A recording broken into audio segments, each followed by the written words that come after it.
Champions League Awurooppaatiin halkan edaa Arsenaalii fi Bayern Munich milkaaniitii kan jiranii Arsenaal dirree isaatiin ala gara Portugaal imaluudhaan goolii 1-0dhaan injifateetiin kan deebi'e goolii xiqqaa dabalataa keessatti galcheen Arsenaal injifannoo kana kan inni argate Kai Havertz ammoo goolii injifannoo kilabichaa taphataa galcheedha. David Ryan kaleessa hojii boonsaa goolii eegaa hojjeteedha. Gooliiwwan yookaan kubbaawwan goolii ta'uu danda'an hedduu kan taphattoonni sirra fuulduraa Sporting Lisbon kan akka Luis Suarez fa'aa yaalaatiin turan deebiseetiin kan inni jiru yeroo 5 kubbaa kallattii goolii eeggatte kan itti yaalamte Sporting Lisbon irraa Arsenaal goolii eegan Arsenaal garuu gooliiwwan kun yookaan kubbaawwan kun akka hin galle deebisuudhaan Arsenaal akka injifatuuf gargaareetiin jira. Maartin Zubimendi Arsenaaliif yeroo taphaa illee daqiiqaa 90 keessatti goolii galchee ture taphaan ala jedhamuudhaan kan haqamte yaalii daqiiqaa 90 booda Arsenaal daqiiqaa 91 irratti Kai Havertz kubbaa Gabriel Martinelli irraa argate goolii galchuun injifannoon akka deebuuf gargaareetiin jira. Kubbaa 4 ni deebi'aaf kan hin yaadamne kan deebisee David Ryan immoo taphataa cimaa taphichaa ta'uun kan filatame. Walumaa galatti bara kana taphoota 22 gooliin osoo irratti hin galin dirreedhaa bahaatiin kan inni jiru. Kanaanis goolii eegdota hedduu yookaan goolii eegdota biroo caaleetiin kan argamu. Leenjisaan Arsenaal Mikel Arteetaan yeroo ulfaataa erga dabarsinee booda injifannoon kun qabxii ka'umsaa yookaan kaka'umsaatti nu deebisa jechuudhaan kan isaan kaasanii kilabichi taphoota lamaan darban Manchester City fi Southamptoniin mo'amuun tapha kanaan gara injifannootti kan deebi'e. Goolii injifannoo Arsenaal kan galche Kai Havertz ammoo David Raya dinqisiifateetiin kan inni jiru. Hojii isaa amanuuf illee nama rakkisaa. Anaaf waggoota lamaan darban goolii eegaa cimaa addunyaa kanaati jechuudhaan jajeetiin kan inni jiru. Kubbaa hedduu baraareetiin jira. Hojii isaatti gammanneerra kan jedhe Kai Havertz leenjisaan Arsenaal Mikel Arteetaanis erga inni nutti dabalamee baay'ee fooyyofneerra nuti isa argachuutti carroomneerra yookaan carraa qabna kan jedhani. Arsenaal waggoota 22 booda waancaa Premier League England fudhachuudhaaf dhiyaateetiin kan jiru. Champions League Awurooppaas milkeeffachuudhaaf yeroo jalqabaatiif morkataa kan jiru. David Ryan tapha kaleessa booda yaada kenneen akkanan yaadutti harka dhibbaa waancaa Champions League kana injifachuudhaaf carraa qabna jedheetiin kan jiru. Kana akka dandeenyu ammoo tapharraa taphatti agarsiisaa jirra jedheera. Tapha darbee dhiisnee isa itti aanuuf qofaa yaaduu qabna jechuudhaan kan inni dubbate. Arsenaal maalumaafuu injifannoodhaan gara dirree isaatti deebi'ee tapha deebii dirree isaa irratti kan taphatu. Kaleessuma Real Madrid dirree isaa irratti Bayern Munichiin goolii 2-1 mo'ameetiin kan inni jiru. Bayern Munich waggoota 14 booda Real Madrid dorgommii kana keessa baasuudhaaf tapha tokko injifatee tapha itti aanu injifachuu qofaadha kan isaa irraa eeggamu. Leenjisaan Bayern Munich Vincent Kompany ammoo waggoota 25 keessatti leenjisaa jalqabaa Real Madrid Santiago Bernabeutti injifatee ta'aniitiin kan jiranii. Bayern Munichiif daqiiqaa 41 irratti Luis Diaz goolii galcheen dursa qabatee Harry Kane daqiiqaa 46 irratti goolii lammaffaa dabalee fiixee kan jiru. Harry Kane goolii 11ffaa Champions League Awurooppaatiin kan inni galchee. Kylian Mbappé daqiiqaa 74 irratti goolii takkitti Real Madrid mo'amuu jala hin baraarre galcheetiin kan jiru. Bayern Munich tapha kana dirree isaatiin ala injifatee deebuun carraa marsaa itti aanutti darbuuf qabus bal'ifateetiin kan inni jiru. Tapha deebii dirree isaa irratti waan taphatuuf ga'umsa kanaan yoo itti fufee walakkaa xumuraatiif darbuudhaaf kilaba carraa bal'aa qabuudha. Gama Real Madrid Kylian Mbappeen goolii galchuuf hedduu carraaqaatiin kan ture. Goolii eegaan Bayern Munich Manuel Neuer ammas akka taphataa dargaggeessa umriin isaa ganna 20 fi sanii gaditti argamutti kufee ka'eetiin kubbaan akka hin galle ittisaatiin kan ture. Taphattoonni sarara fuulduraa Real Madrid kanneen akka Vinicius Junior, Arda Güler, Brahim Diaz akkasuma Kylian Mbappeen yeroo hedduu goolii irra deddeebiin gara gooliitti yaalanis hin milkoofne.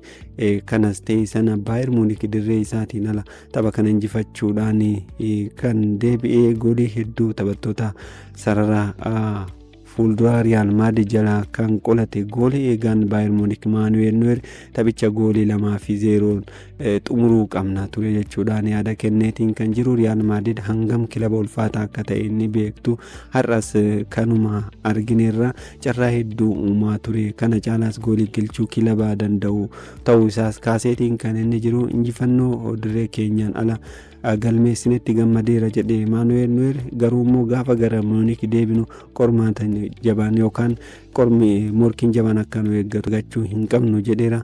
Antooni Rudiger ammoo walakkaa taphaa yookaan immoo tapha boqonnaa deebii carraa uumneen injifachuu qabna ture jedheetiin kan inni jiru. Garuu ammoo xumurri isaa akkana ta'e goolii 2-1 kan mo'amne kan inni jedhe. Taphni deebii Munich Allianz Areenaatti erga taphatamee booda kilabni marsaa walakkaa xumuraatiif darbu kan adda bahu ni ta'a. Taphoonni Champions League Awurooppaa irras itti fufuudhaan kan taphatamanii PSG Liverpool waliin morkiin taasisuun eeggamaa. Liverpool carraan bara kana shaampiyoonii ta'uuf qabu tapha kana qofaadha. Kilaboonni lamaan waggoota 6 darban Champions League Awurooppaa kanaan waliin taphataniiti kan jiran. Yeroo 3 wal injifatanii bara darbe garuu ammoo PSG walakkaa biyyoota kilaboota marsaa kilaboota 16tti Liverpooliin tapha dhaqaa galaatiin goolii 4-1 injifachuudhaan darbuun isaanii yaadatama. Walumaa galatti taphoota 6 dhiyeenya kilaboota Ingilaandii waliin taphateen PSG'n mo'ameetiin hin beeku. 5 injifachuudhaan tokko immoo qixaan kan xumuree bara darbe kilaboota akka Liverpool, Aston Villa, Chelsea fi Arsenal dorgommicha keessaa hambisuudhaan xumuraaf ga'uun isaanii yaadatama. Amma seenaa sana irra deebuudhaaf kan inni morkataatiin jiru taphattoota kilabichaa taphattoota ciccimoo akkasuma dhiibbaa uumanii taphachuu danda'an kanneen akka Kivichaa Kvaratskhelia fa'aa ni eeramu. Taphataan kun taphoota 11 goolii 11 keessatti hirmaateetiin jira. 7 galchuun 4 haala kan mijeesse kuni akka eeggamu isa taasiseetiin jira. Usmaan Dembelee bara darbee badhaasa Baalon d'Or taphataan injifatees amma miidhamarraa erga deebi'ee kaka'umsa olaanaa irratti kan argamu. Ashraaf Hakimi bara kana kubbaa goolii ta'an 5 hiriyoota isaatiif mijeesseera Champions League Awurooppaatiin. Kunis akkaan eeggamudha. Florian Wirtz carraa goolii ta'an 27 kan uume bara kana taphataan isa gitu hin jiru. Akkasuma Dominic Szoboszlai goolii Liverpool bara kana galchee hedduu keessatti taphataa hirmaateedha. Taphattoonni kunneen tapharraa akka eeggamu taasisaniiti kan jiranii. Taphni biroo Barcelonaan Atletico de Madrid waliin kan taphatu tapha eeggamu. Kilaboonni lamaan Champions League Awurooppaatiin yeroo 5ffaaf waliin morkachuu fi kana dura yeroo 4 waliin taphataniin yeroo 3 Atletico de Madrid injifachuudhaan tokko Barcelonaan kan inni injifate bara 2013, 14 fi 2015 tapha kilaboonni lamaan kan waliin morkatanii Atleticoon tapha tokko qofa mo'amee taphalachuun Barcelona dorgommii Champions League Awurooppaa kana keessaa baaseetiin kan inni jiru. Tapha mo'atanii darbuutiin Atletico Madrid caalaa Barcelona dorgommii kana keessaa kilabni yeroo hedduu baase PSG qofa yeroo 3dha. Kanaan alatti Atletico Madrid yeroo 2 Barcelona dorgommii kana keessaa hambisuudhaan kilaba seenaa qabudha. Har'a kan waliin taphatanii gama biraatiin Barcelonaan taphoota 25 darban Camp Noutti Atletico Madrid waliin taphateen hin mo'amne.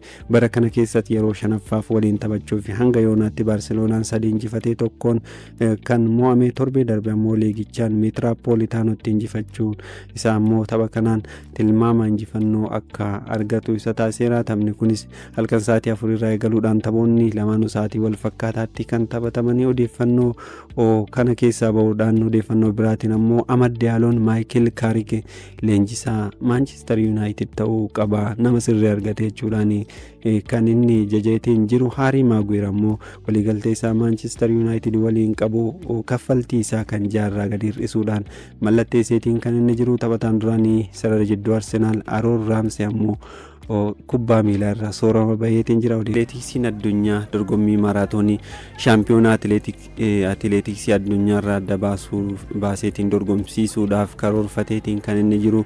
Atileetiksiin addunyaa caaseffamaa dorgommiilee fageenya dheeraa guutumaan guututti jijjiiruun bara 2030 booda maaraatoonii of dandeessisee dorgomsiisuudhaaf karoora akka qabuudha kan gabaase caaseffama haaraan caaseffama kanaan shaampiyoonaa maaraatoonii addunyaa yookaan World Marathon Championship jedhamuun akka dorgomamus beeksiseetiin kan jiru. Shaampiyoonaa atileetiksii addunyaa bara 2027 fi 2029 irratti maaraatooniin caaseffama duraan tureen kan dorgomamu bara 2031 irraa eegaluun maaraatoonii fi dorgommiilee daandiirraa biroo sagantaa shaampiyoonaa atileetiksii addunyaa irraa dabaasuuf akka karoorfate ibseera. Shaampiyoonaan maaraatoonii addunyaa of danda'uun waggaa waggaan kan dorgomamu. Dorgommiilee kanaan dhiirri bara tokko dubartoonni immoo bara itti aanu yookaan waggaa lama kan itti deebi'an jechuudha.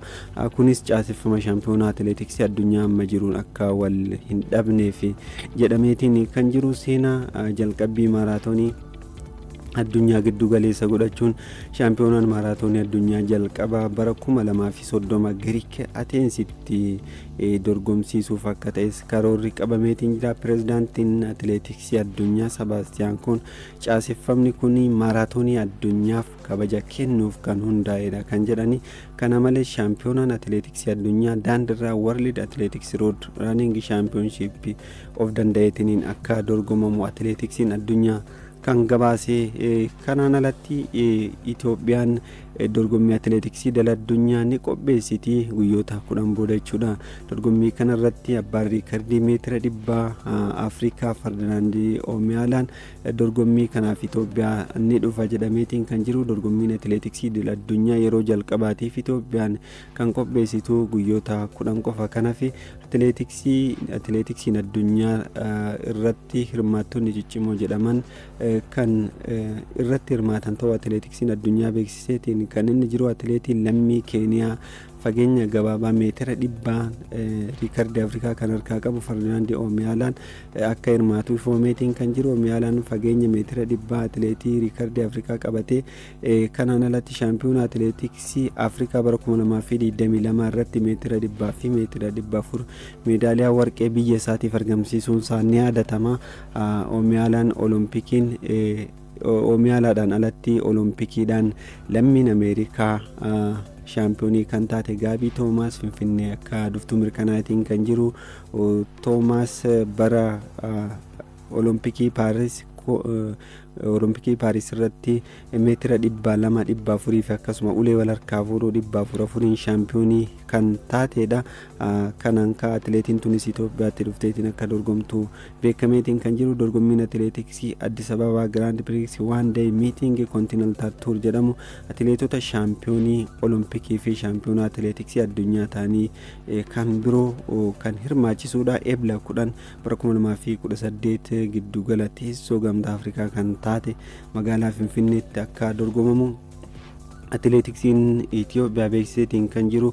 Odeeffannoo kubbaa miilaa wal qabatanii Pirimeer Liigii Itoophiyaa torbee 26ffaan irraa eegaluun ni taphatama. Isteediyeemii Finfinneetti Shaggar Buna Itoophiyaa waliin taphata. Shaggar gara injifannootti deebuuf Bunni Itoophiyaa immoo injifannoo isaatti fufsiisuu fi kan waliin morkatanii Shaggar taphoota 25 irraa qabxii 30 sadarkaa 11ffaarra jira. Sadarkaa gadii irraa immoo qabxii 2 qofaan fagaachuunsaa tapha kanaan morkataa cimaa akka ta'u isa taasisaa fi kan eegamu. Bunni Itoophiyaa Madiin Itoophiyaa injifachuun tapha kanaaf kan dhiyaatu. Injifannoo sanatti fufsiisuudhaaf kan morkatu. Taphichi guyyaa sa'aatii 7 irraa eegaluun kan taphatamu. Sa'aatii 10 irraa eegaluudhaan Qiddus Goorgis Itoo Elektiriik waliin kan taphatanii. Taphni kun sa'aatii 10 irraa eegaluudhaan kan taphatamu. Qiddus Goorgis Hadiyyaa Hosaanaa injifachuudhaan tapha kanaaf qophaa'aatiin kan inni jiru. Itoo Elektiriik ammoo Faasil waliin qixa xumuruunsaa ni yaadatama. Taphata kilaboonni lamaanuu morkii jabaa taasisuu fi kan eegaman. Qiddus Goorgis kilaba sadarkaa 17ffaa irra jirudha. Tapha kana injifatee hanga sadarkaa 11ffaatti sadarkaa isaa fooyyeffachuu kan danda'u.